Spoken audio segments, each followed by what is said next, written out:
inshuti muvandimwe ntuzacikanwe n'ikiganiro cy'ijambo ry'Imana dutegurirwa n'umukozi w'Imana Christine Nyakamwe. Ndi umugore w'umunyaburakari burenze ubuza amahoro abantu bose mu rugo nta mahoro, aho nkorera nta mahoro, ngavuga nabi abantu bose barankinya, aho ngeze bakavuga ngo dongo cya kigore cya polisi kiraje nguze bwirasi bw'icyo kigore. Naja nko muri banke ubashije kwinyegeza kanyinyegeza, naja aho tumesuza imyenda ubashije kunyinyegeza kanyinyegeza kuko nagenda nkukana mbabwira nabi cyane. Aho n'Imana yasanze mu rugo rwawe hari habuza amahoro n'umutwe ntabwo araguye neza. Ukimara kwakira Yesu Kristo umwami n'umukiza wawe ni gute umutware wawe polisi deni yabyakiriye? Arambwira ngo wewe ndi jewe, ngo wewe jewe, ngo ushobora gukiza, ariko je nakiriye agakiza nyimba ariko bakizwa, ngo urakizwa we n'amahane yawe. Ntabwo ariko je nakakiriye pe. None icyagiye kumwemeza koko nakiriye agakiza kafashe, iryo joro narasinziriye pastor, nasinziriye nk'umubebe. Hanyuma rero naje gukurikirana ikiganiro cy'umumama umwe yitwa Christine Nyakamwe, kandi noneho yavugaga ko ngo nuko rero ngo Imana iruruka ivugana nanjye. Buri Imana arayizi bahuriye he, mfata nimero ze. Arongera avuga ngo nuko rero ngo ntangira kumva ijwi ry'Imana, ngo Imana itangira kuvugana nanjye. Ndamutelefona, niko wavuze ngo nuko Imana iruruka, ngo wumva n'ijwi ry'Imana muravugana, muhurira hehe?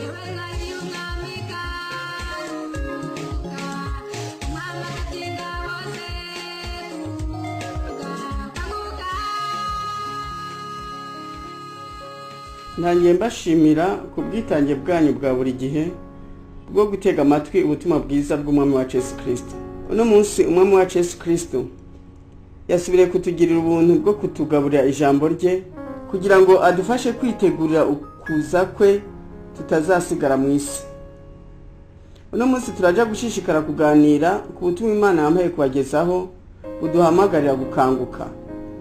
Kuba tabashije gutega amatwi ibiganiro bya mbere byatambutse kuri buno butumwa, twavuze ko gusinzira mu buryo bw'umwuka kwari kwibagirwa Imana, ukayikura mu bitekerezo byawe, umutima wawe ugahugira ku bindi bintu cyangwa ku bandi bantu. Gusinzira ko mu mwuka ni ugutandukana n'Imana kubwo kuyimura mu mitima yacu tukayimikamo ibindi bintu cyangwa abandi bantu nkatwe, ari byo bihinduka ibigirwamana byacu. Mu magambo make, umuntu usinziriye aba amaze gutakaza ubushobozi bwo kugendana n'Imana, aba yarateye Imana umugongo. Kubwo gutakaza ubwo bushobozi, Satani acaza agafata icyicaro mu mutima we, akuririra kuri bimwe yagize ibigirwamana bye, akamukoresha ibyaha kubwo kumuca intege no kumutekerereza kubishakira mu buryo bubi. Kuko tuyoborwa n'ibitekerezo byacu, iyo Satani amaze kudufata mu bitekerezo, tugendera mu bubata bwe akadukoresha ibyangwa n'Imana, kuko niwe se w'ibyaha. Umuntu usinziriye rero utari maso aba ari mu byaha. Niko gupfa kw'imitima yacu, niko gupfa k'ubugingo bwacu. Hano ni byiza ko twibukanya ko ibidusinzirije ko ari ibintu byose bituma tuva ku Mana tukayimura mu mitima yacu, bikaba ari byo dushikamishaho ibitekerezo byacu.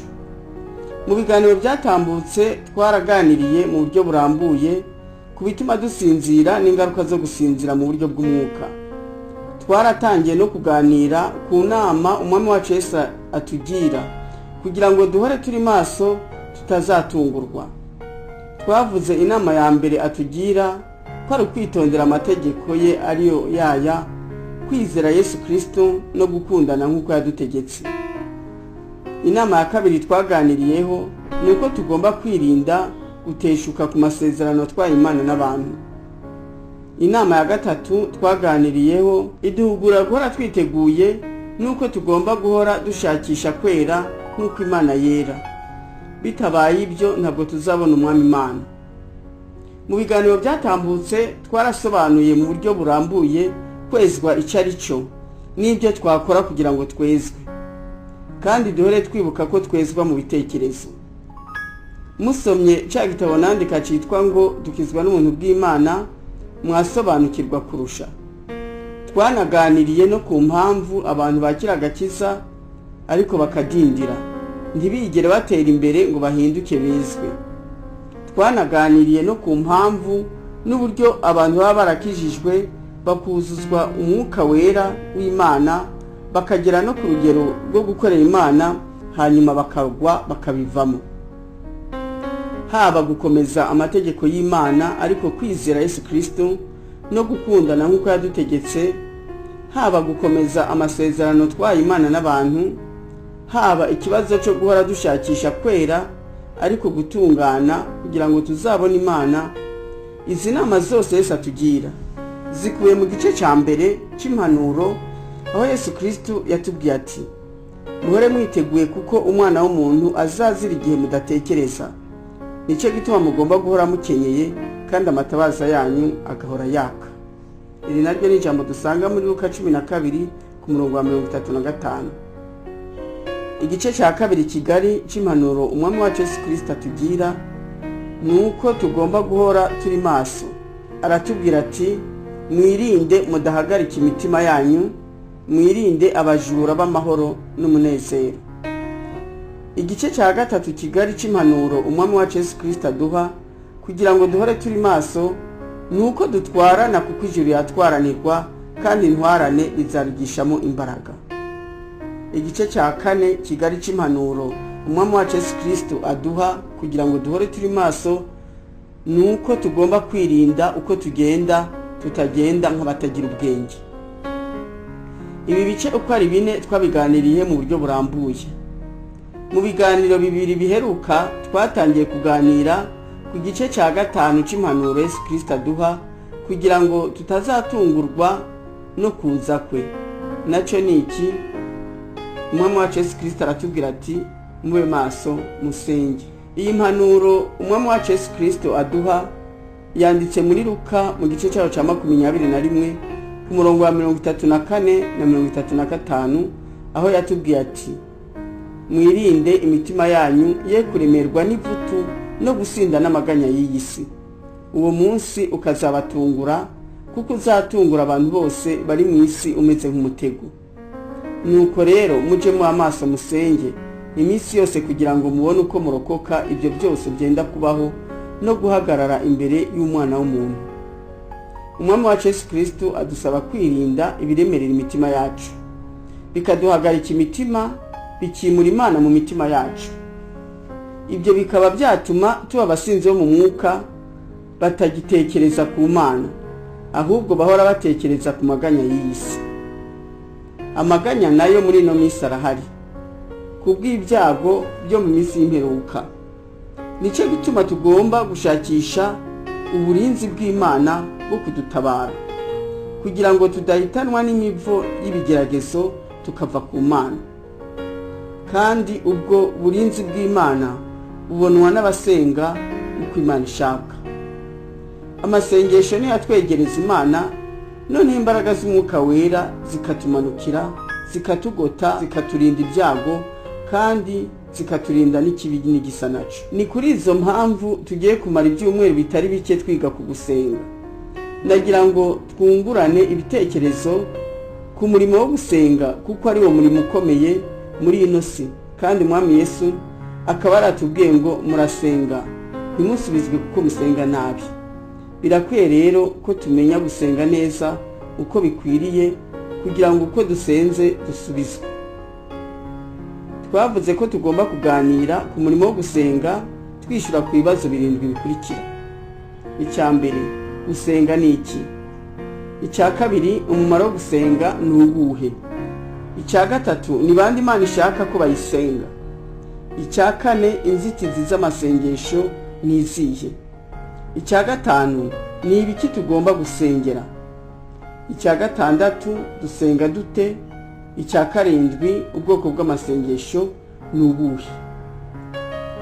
Mu kiganiro Kanguka 25 twaganiriye mu buryo burambuye ku gusenga icyo ari cyo n'impamvu zo gusenga.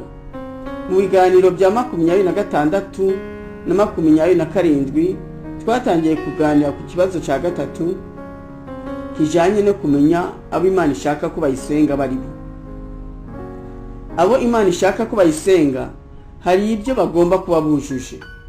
Ibyo nabashije gusobanukirwa nibi bikurikira, kandi buri wese ashobora wishyurirwa kuri icyo kibazo ibindi bibazo bijanye naco. Igikuru nuko imitima yanyu ikanguka ikabitekerezaho kandi ikigira inama y'ingamba mufata kugira ngo Imana ishimishwe nuko muyisenga.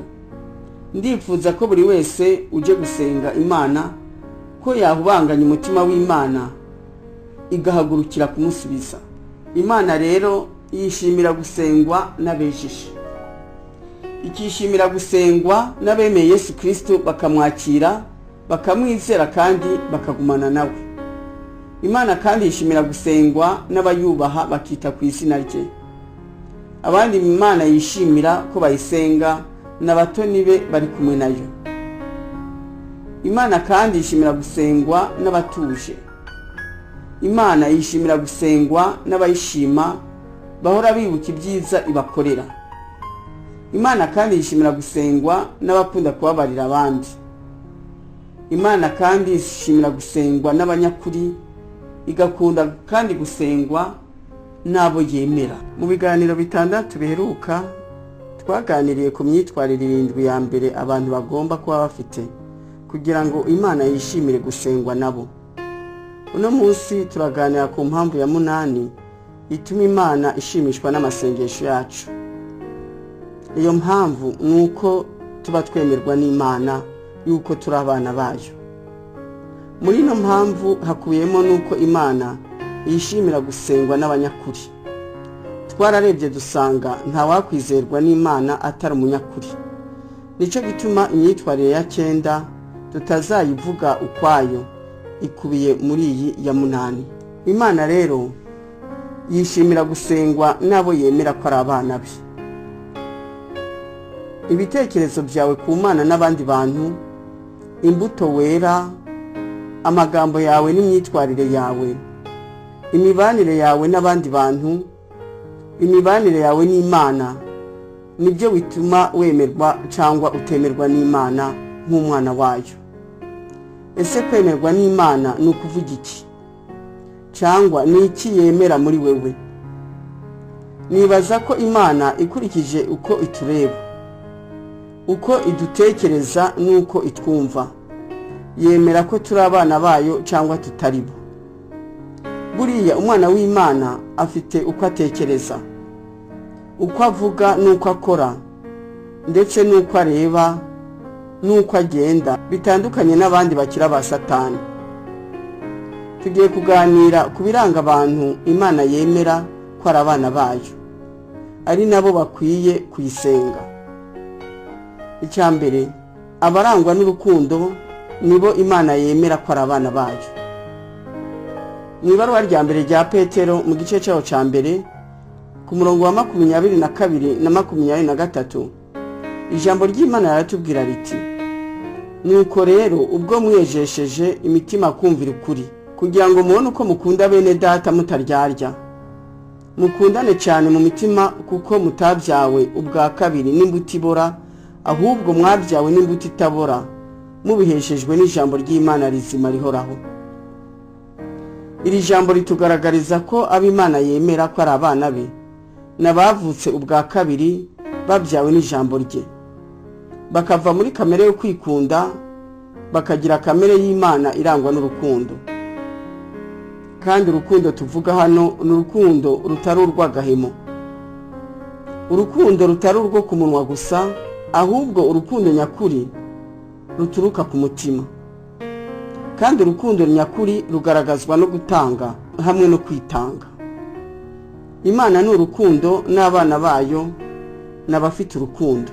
Mu ibaruwa rya mbere rya Yohana mu gice cyaho cya 4 ku murongo wa 7 n'8, ijambo ry'Imana ribitubwira neza riti: bakundwa, dukundane kuko urukundo ruva ku Mana.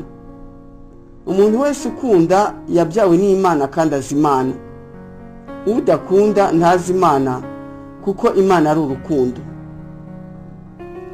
Ko Imana ishimishwa no gusengwa n'abana bayo buzuye urukundo, yabihamije aho Yesu Kristo yabwiye umunyasamariyakazi muri Yohana mu gice cyaho cya 4 ku murongo wa 21 na 24, ko igihe kigeze aho abasenga Imana by'ukuri atari abazarinda kuja mu misozi ari buno munsi twita mu butayu cyangwa mu masengero, ahubwo n'abasengera mu mwuka no mu kuri. Imana ni umwuka kandi Imana ni urukundo. Ikindi tugomba kumenya ni uko urukundo ruturuka mu ijambo ry'Imana ryaduhesheje ibitekerezo by'Imana by'urukundo, nk'uko twari twabivuze yuko twabyawe n'ijambo ry'Imana ritabora. Rero abasenga Imana by'ukuri n'abasengana urukundo kandi bagasengera mu ijambo ry'Imana ariko kuri. Tuzabona umwanya wo kuganira neza kuri kino gitekerezo mu biganiro bizakurikira. Icya kabiri, abubaha Imana n'abakora ibyo gukiranuka n'Imana yemera ko ari abana be. Mu byakozwe n'intumwa mu gice cya 10 tubona uburyo umutware w'ingabo yitwa Koronariyo yemewe n'Imana. Imana ikumva amasengesho ye, Imana ikamwishimira kandi yari umunyamahanga atari umuyuda. Uwo mugabo ngo yari umuntu yubahaga Imana we nabo mu rugo rwe rwose, bakagira n'ubuntu bwinshi kandi bakakunda gusenga. Noneho Imana izakohereza marayika we kwa Koronariyo, aramubwira ati, gusenga kwawe n'ubuntu bwawe byarazamukiye kuba urwibutso imbere y'Imana. None tuma abantu i Yopa utumire umuntu witwa Simoni wahimbwe Petero. Uyu Petero yari intumwa ya Yesu Kristo. Petero yaraje kwa Koronariyo amubwira ibyo marayika yari yamubwiye. Akibyumva Petero aterura amagambo aravuga ati, nukuri menye yuko Imana itarobanura ku butoni, ahubwo mu mahanga yose uyubaha agakora ibyo gukiranuka iramwemera. Petero arangije kuvuga ayo magambo atangira guhamya Yesu Kristo wabambwe ku musaraba kubw'ibyaha by'abari mu isi yose. Abari aho bose bumva ayo magambo barihanye. Noneho umwuka w'Imana arabamanukira. Abari kumwe na Petero bose baratangaye kuko umwuka wera uhawe abanyamahanga. Icyo twamenya hano nuko umwuka wera w'Imana uhabwa abana b'Imana gusa, nta bana ba Satani bahabwa umwuka wera.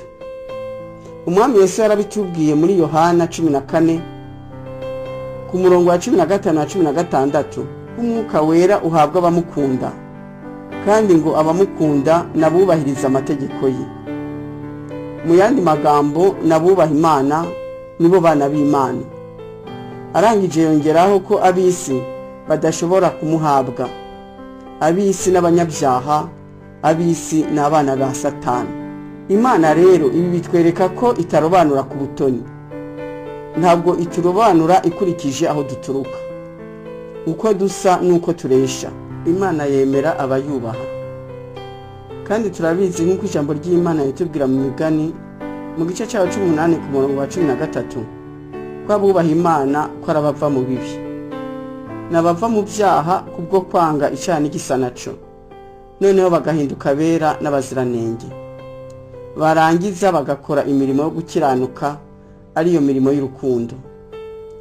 Ibi turabisanga mu ibaruwa rya mbere rya Yohana mu gice cya 3 ku murongo wa 10. Aho ijambo ry'Imana tubwira ngo icyo nicyo kimenyekanisha abana b'Imana n'abana ba Satani. Umuntu wese udakiranuka cyangwa udakunda mwene se si uw'Imana. Aha tubona rero ko gukiranuka ko ari ukugira urukundo. Iyo dufite urukundo rero turugaragarisha imirimo myiza, ariyo mirimo yo gukiranuka. Abandi ba gatatu Imana yemera ko ari abana bayo n'abavuga ibye bitunganye nk'uko biri. Imana yemera abantu bayihamya bakayivuga uko bayibonye, bagahamya imirimo ikomeye yakoze. Abo bantu nibo basubiza izina ry'Imana agateka rikwiye, kuko Satani yari yarangirije izina ry'Imana yacu ayita umubeshi igihe yacumuza Adamu na Eva. Nicyo gituma igihe Yesu Kristo yatwigisha gusenga, mu magambo yavuze agomba guhora ari mu isengesho ryacu, yatubwiye ngo tuzaje tuvuga ngo, Dawe wa twese uri mu ijuru, izina ryawe ryubahwe. Birakwiye ko twubaha izina ry'Imana kandi tukaryubahisha, kuko abatameze gutyo ntacyo bafite kuvuga imbere y'Imana. None abubaha Imana, none abatubaha Imana baja kuvugira imbere ye ngo izina ryawe ryubahwe, kandi bo ubwabo batayubaha, urumva Imana yabyakira ite? birakwiye rero ko twebwe abana b'Imana ko duhamya ukuri kwe, tukavuga Imana uko iri kandi n'ijambo ryayo tukarivuga uko riri, ntiturigoreke kandi ntitukaryongereho cyangwa ngo turigabanye. Mu bigaragaza ko twubaha Imana, kuvugisha ukuri nabyo birimo, kandi nyene amagambo menshi Imana yavuze agaragaza ko abanyakuri ko ari bo Imana yemera. Umwami Yesu yavuze muri Matayo mu gice ca 10 ku murongo wa 32 ko uzamuhamiriza imbere y'abantu ko nawe azamuhamiriza imbere ya se n'abamarayika ko ari uwe, ariko utazamuhamiriza imbere y'abantu nawe ntabwo azamuhamiriza, azamwihakana, azavuga ko atamuzi.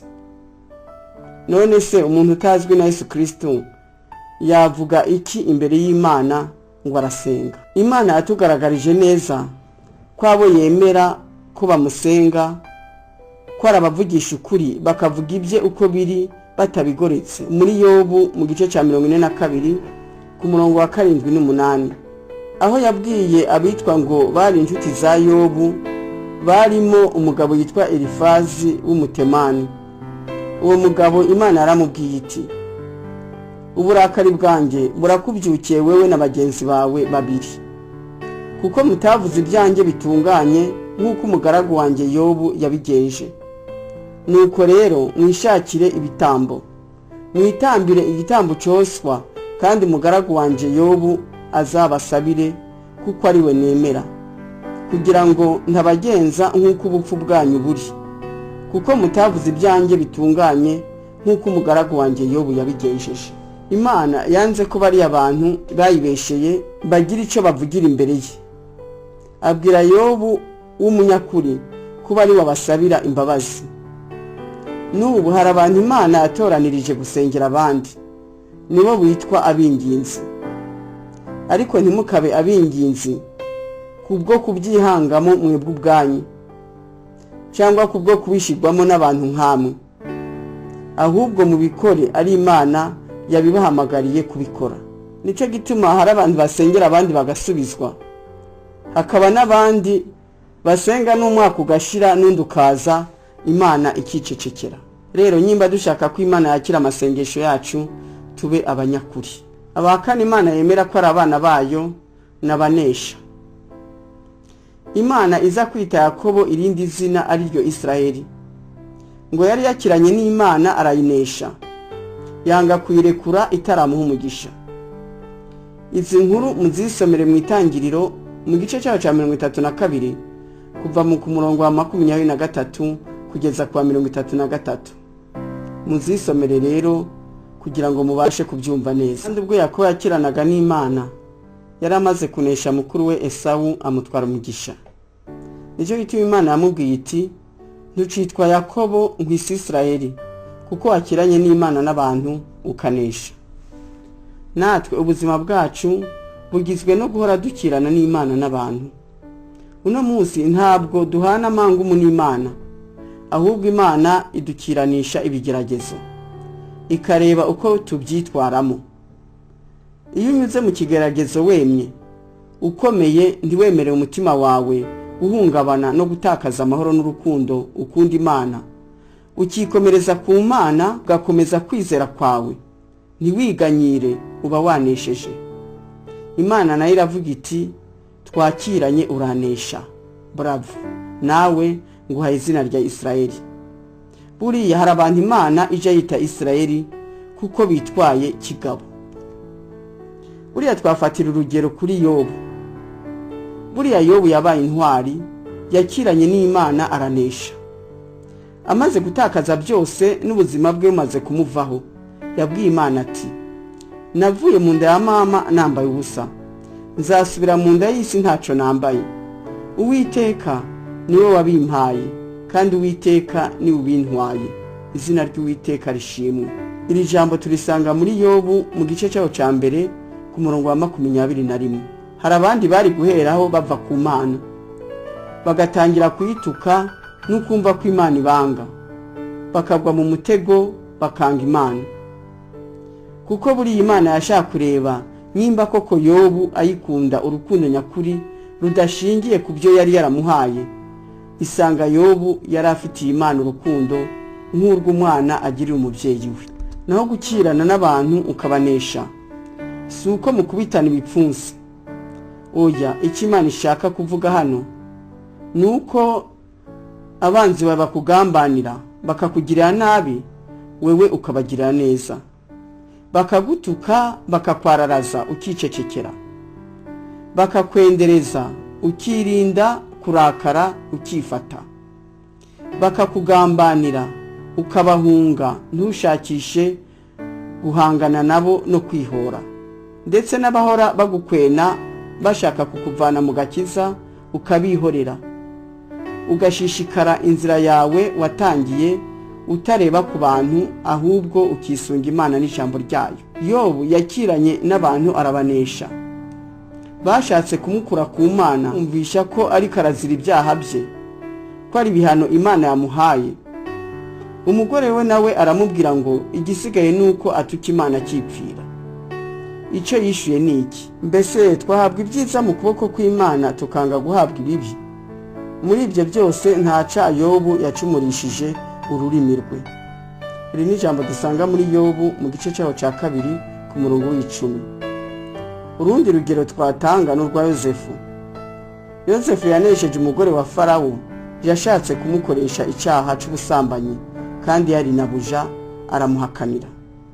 Yemeye gufungirwa ubusa, ari nabuja mubesheye ngo yashatse kumufata ku ngufu. Ntiyigeze avuga uko byagenze, yaricecekeye. Imana yo mu ijuru niyo yonyene yamuburaniye, ibonye uburyo yarenganye akihangana. Izo nkuru muzisomere mu Itangiriro mu gice cyaho cya 39. Aba gatanu Imana yemera ko ari abana bayo n'abatava ku ijambo bavuga. Imana ni ukuri kandi Imana ni nyakuri. Nicyo gituma Imana idakorana n'ababeshi. Imana idusaba kuba abantu bahagarara ku ijambo bavuze, abantu basoza amasezerano batanze. Imana ntabwo yemera gusengwa n'abantu b'indimi ebyiri n'imitima ibiri, abantu bahindagurika batagira ifatiro. Abo bantu Imana ntabwo ije bishimira, nta nubwo ije bizera, kuko bahora mu binyoma. No mu gusenga basengera mu binyoma. Buriya mu masengesho niho umuntu agiriranira amasezerano n'Imana, niho umuntu afatira ingamba z'ibyo agiye gukorera Imana n'uburyo agiye kwitwara imbere y'Imana. Abantu rero b'abanyabinyoma barasezeranya Imana ibintu, basohoka bagakora ibindi. Ndanyuzwe kuko mufite ndamahoro, ndashima cyane ko yambonye akashyigikira. Reba hirya, reba hino, urukundo rurangose. Reba hirya, reba hino, urukundo rurangose. None murumva Imana yakomeza gusabana n'abantu nk'abo gute, bavuga kandi bagakora ibinyuranije n'ibyo bavuze n'ibyo batekereza? Imana ntabwo yishimira indyarya, yishimira abanyakuri. Nicyo gituma mu minsi ishize yampaye ubutumwa butubwira buti gana iyo mugomba kugana. Ni kuvuga ngo erekeza aho ugomba kwerekeza, ahandi uhareke. Ijambo ry'Imana mu Migani mu gice cyaho cya 4 ku murongo wa 25 riratubwira neza riti: boneza amaso imbere yawe ugumye uhatumbire, tunganya inzira y'ibirenge byawe kandi imigendere yawe yose ikomezwe. Ntuhindukirire iburyo cyangwa ibumoso, ukure ikirenge cyawe mu bibi. Mu rugendo rwawe rero shikama ugendere mu kuri, uje usa n'ibyo uvuga, uje ukora ibyo uvuga, ntukishushanye. Kandi rero kugendera mu kuri no kugendera mu ijambo ry'Imana, ukemera rikakuyobora, ntuyoborwe n'ibihe cyangwa ngo uyoborwe n'ibigeragezo cyangwa ngo uyoborwe n'ibindi bintu cyangwa abandi bantu. Ijambo ry'Imana muri Zaburi mu gice cyaho 145 ku ku murongo wa 18 yatubwira riti Uwiteka aba hafi y'abamutakira bose, abamutakira mu by'ukuri bose. Azasoza ibyo abamwubaha bashaka, kandi buriya kubesha Imana cyangwa kuyibeshera n'agasuzuguro gakabije twirinde. Imana iradugura mu mubwiriza mu gice cya 5 kuva ku murongo wa 1 kugeza ku wa 6 ngo tuba abagabo nyabagabo muri aya magambo: ntukihutire kubumbura akanwa kawe, kandi ntugakundire umutima wawe kugira ishyushyu ryo kugira icyo uvugira imbere y'Imana, kuko Imana iri mu ijuru ukaba uri mu isi. Nuko amagambo yawe aje aba make, kuko ijwi ry'umupfapfa rimenyekanishwa n'amagambo menshi. Nuhigira Imana umuhigo uje uwihigura, kuko itanezerererwa abapfapfa.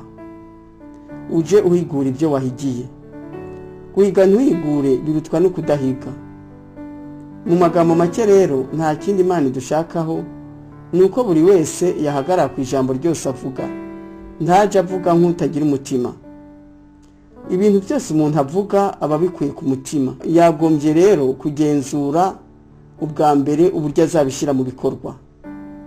N'umugani w'Ikinyarwanda uravuga ngo umugabo yihindukiza mu kirago, ntabwo yihindukiza mu ijambo. Buriya umugabo yihindukiza mu ijambo ntaba akiri umugabo, ahubwo bamwita ikirwari.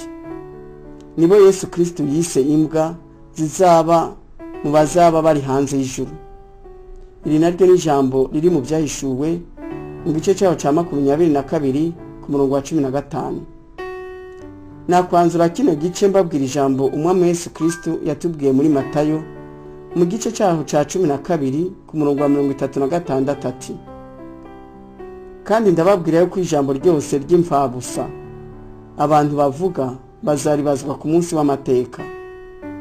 Amagambo yawe niyo azagutsindishiriza, kandi amagambo yawe niyo azagutsindisha. Imana idupimira ku byo tuvuga nimba bijanye n'ingiro. Ntitukabe rero nk'abantu bahakura inzuki kandi batazegeka, bagashaka gukama inka bataragira. Twari tukiriho rero tuganira ku mpamvu zituma dusenga Imana ikabyishimira igahagurukira kudusubiza. Uno munsi twavuze ko Imana ikunda gusengwa n'abo yemera ko ari abana bayo. Abo yemera twavuze ko ari abarangwa n'urukundo, abubaha Imana bagakora ibyo gukiranuka, abavuga ibyo bitunganye nk'uko biri, abanesha n'abatava ku ijambo. Abo nibo Imana yemera ko ari abana bayo, noneho ikanezerezwa no gusabana nabo.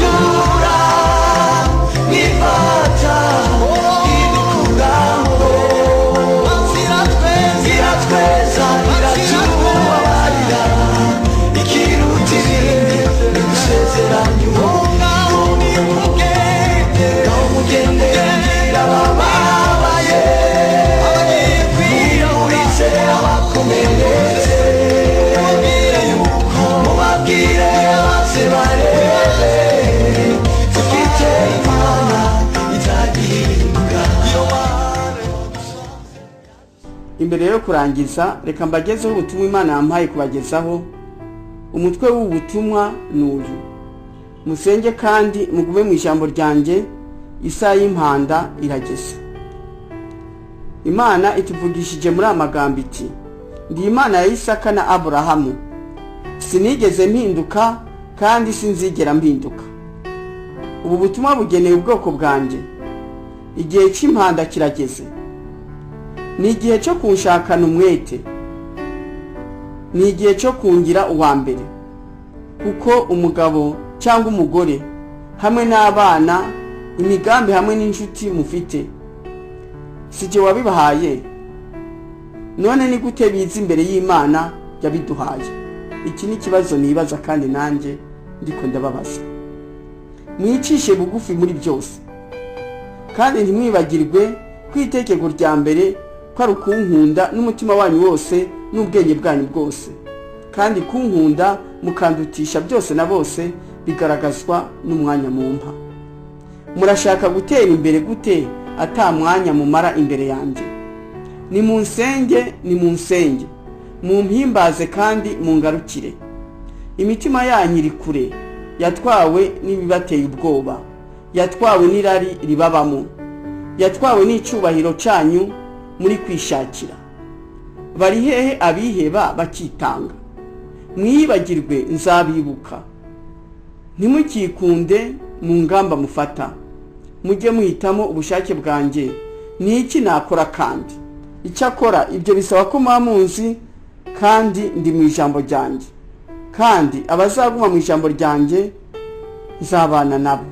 None se mwibaza ko mwatura mu ijambo ryanjye gute? Mukurisoma kandi mukaryibwira amanywa n'ijoro.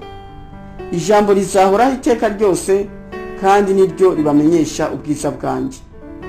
Mu gusenga, mu kwiyiriza ubusa, mufate urugero kuri Mose, Daniyeli, Nehemiya ndetse n'umwami wanyu Yesu Kristo, mu gushyira mu bikorwa ibyo Bibiliya ibasaba gukora. Muzatura kandi mu ijambo ryanjye, mu kwiyiriza ubusa ndetse no mu gushyira mu ngiro ibyo Bibiliya ibategeka. Umwami wacu Yesu Kristo aduhamagariye gusoma ano magambo ari muri Bibiliya ngo tuyasome twitonze, kugira ngo dukomeze dusobanukirwe na buno butumwa. Musome Yohana igice cy'umunani kuva ku murongo wa 30 kugeza ku wa 32. Musome Matayo igice cya 6, icya 7 n'icya 8. Musome ibaruwa rya mbere ryanditswe na Petero igice cyose cya 3. Mwongere musome muri Luka igice cya 22 kuva ku murongo wa 40 kugeza ku wa 46. Telefone zanje ni 0788 517454, 0788 517454. Email yanje ni christineNyakamwe@gmail.com, christineNyakamwe@gmail.com. Nagira ngo abipfuza izi nyigisho kuri email kugira ngo babashe kuzisomera, ndetse n'abashaka kwisomera ibitabo nanditse ko banyohereza email zabo. Abipfuza gushishikara nabo kuzitega amatwi, mushobora kuzisanga kuri YouTube, kuri Facebook no kuri Twitter, mwandika ijambo Nyakamwe Christine. Uwakenera CD z'ibi biganiro byose nyuza ku maradiyo ndetse biri no kuri internet, yahamagara Munyankindi Yves kuri telefone zigendanwa 0788 35 0747. Reka nsubiremo nimero za telefone, ni kuri 0788 35 0747. Mushobora gutega amatwi kuri TuneIn ibiganiro nyuza kuri Radio Izuba buri cyumweru kuva saa 1 kugeza saa 2 za mu gitondo. Ikindi abipfuza kubona ibitabo nanditse bashobora kumbaza aho babisanga mu buryo bworoshe. Icyakora ni Kigali mwabibona kuri librairie Nkuru Nziza mu mujyi hagati, kuri librairie ADPR mu Gakinjiro, kuri Agroteke iri Nyabugogo mu gikari cy'inyubako y'amashirahamwe, mu nyubakwa ya Rubangura mu mujyi hasi uturutse kuri Rompwe ni ku muryango wa 3, ku Gisimenti muri farmasi yitwa Karo Pharmacy iruhande ya alimentation yo kwa Ndori, Ikabeza iruhande ya Feruje mu mangazini yitwa Pharmacie Vétérinaire Ambulant, Ikakiru muri librairie ya Ligue pour la lecture de la Bible. Ibyo bitabo biri mu rurimi rw'Igifaransa n'urw'Ikinyarwanda kandi ni 4. Icyambere cyitwa Yesu yaranyeretse, mu Gifaransa ni Jésus s'est révélé à moi. Icyo gitabo gisobanura ku buhamya bwanjye na Yesu Kristo, uko nari imeze ntarakira Yesu, uburyo yampamagaye, uburyo yanyeretse n'impinduka zagiye zigaragara mu buzima bwanjye no mu bw'umuryango wanjye kubw'imibanire myiza mfitaniye n'umwami wanjye. igitabo cya kabiri cyitwa agakiza ni Yesu Kristo, en français le salut c'est Jésus-Christ. Muri icyo gitabo nasobanuye ku gakiza ko ari Yesu Kristo, ko ari ijambo ry'Imana, kuko hari abakomeza kwitiranya agakiza n'ibindi bintu byaba amadini cyangwa imirimo myiza, abandi bakafata ako gakiza nk'igikinisho, ibigezweho cyangwa agakingirizo. Muri icyo gitabo nabarambagirije Yesu Kristo ngo mubashingire, nawe azabahe ubugingo buhoraho. Niwe nzira, ukuri n'ubugingo, uwo atazajana kwa data tazajayo. Igitabo cya gatatu cyitwa dukizwa n'ubuntu bw'Imana, mu gifaransa ni nous sommes sauvés par la grâce de Dieu.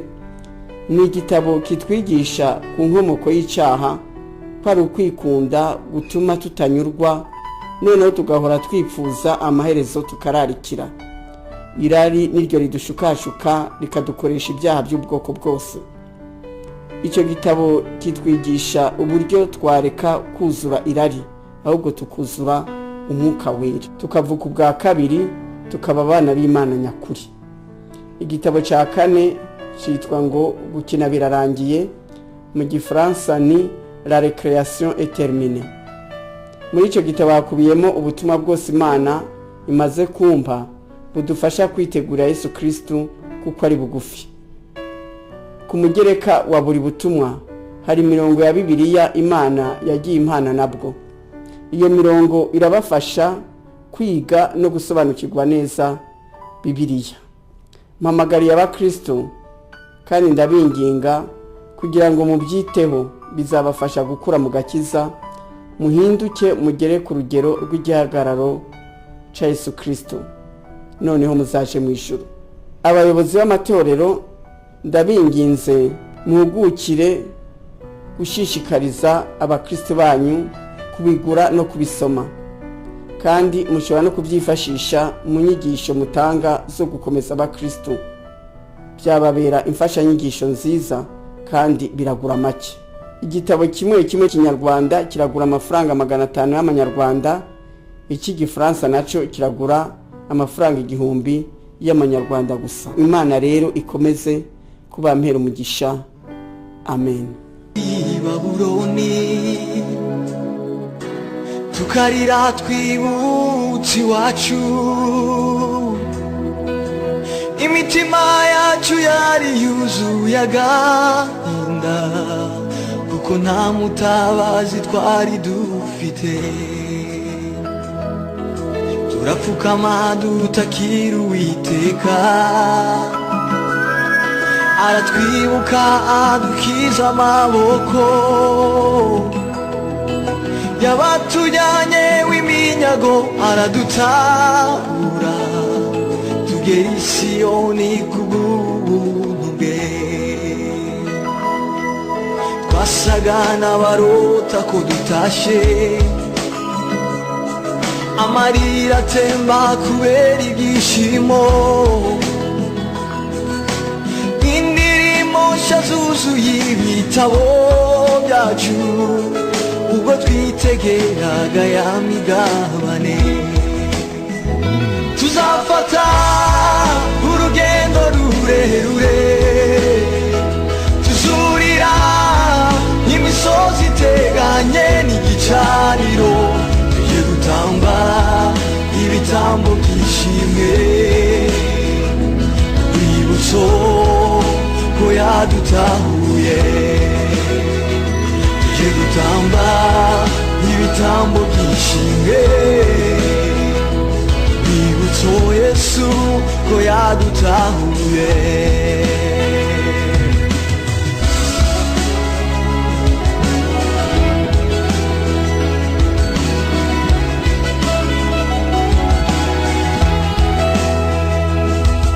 Amahanga yose abonye iyo mirimo,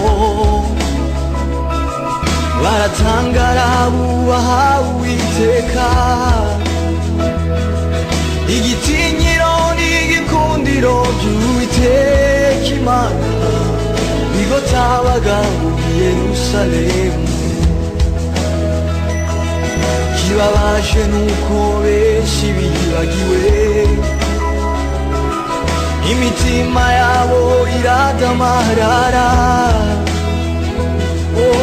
birengagije za ndahiro barahiye ubwo bari mw'ishamba ry'ikibira ndamanura inanga nicare ndirimbe mpamagara banje barema agatima jye n'inzu yanjye tuzakorera Uwiteka waduhaye amazi tunyotewe jye n'inzu yanjye tuzakorera Uwiteka Imana waduhaye amazi tunyotewe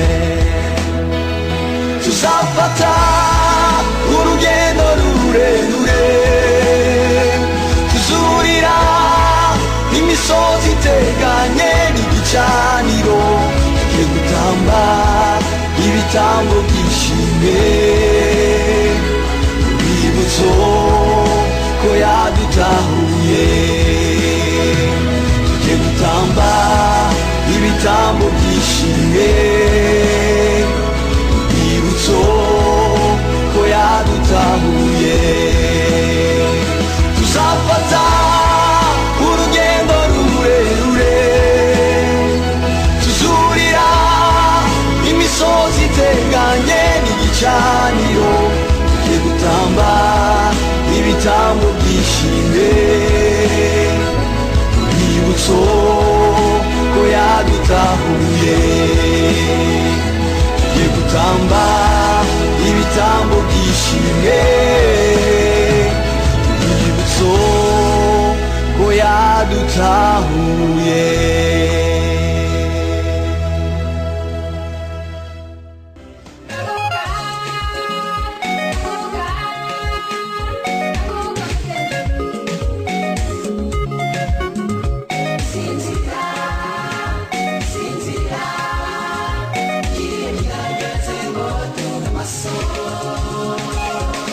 inshuti muvandimwe ntuzacikanwe n'ikiganiro cy'ijambo ry'Imana dutegurirwa n'umukozi w'Imana Christine Nyakamwe. ndi umugore w'umunyaburakari burenze ubuza amahoro abantu bose mu rugo nta mahoro aho nkorera nta mahoro nkavuga nabi abantu bose barantinya aho ngeze bakavuga ngo ngo dongo cya kigore cya polisi kiraje ubuze bwirasi bw'icyo kigore naja nko muri banke ubashije kwinyegeza kanyinyegeza naja aho tumesuza imyenda ubashije kunyinyegeza kanyinyegeza kuko nagenda nkukana mbabwira nabi cyane aho n'Imana yasanze mu rugo rwawe hari habuze amahoro n'umutware ntabwo araguwe neza ukimara kwakira Yesu Kristo nk'umwami n'umukiza wawe ni gute umutware wawe polisi deni yabyakiriye arambwira ngo wewe ndi jewe ngo wewe jewe ngo ushobora gukiza ariko je nakiriye agakiza nyimba ariko bakizwa ngo urakizwa we n'amahane yawe ahubwo ariko je nakakiriye pe noneho icyagiye kumwemeza koko nakiriye agakiza kafashe iryo joro narasinziriye pastor nasinziriye nk'umubebe hanyuma rero naje gukurikirana ikiganiro cy'umumama umwe yitwa Christine Nyakame kandi noneho yavugaga ko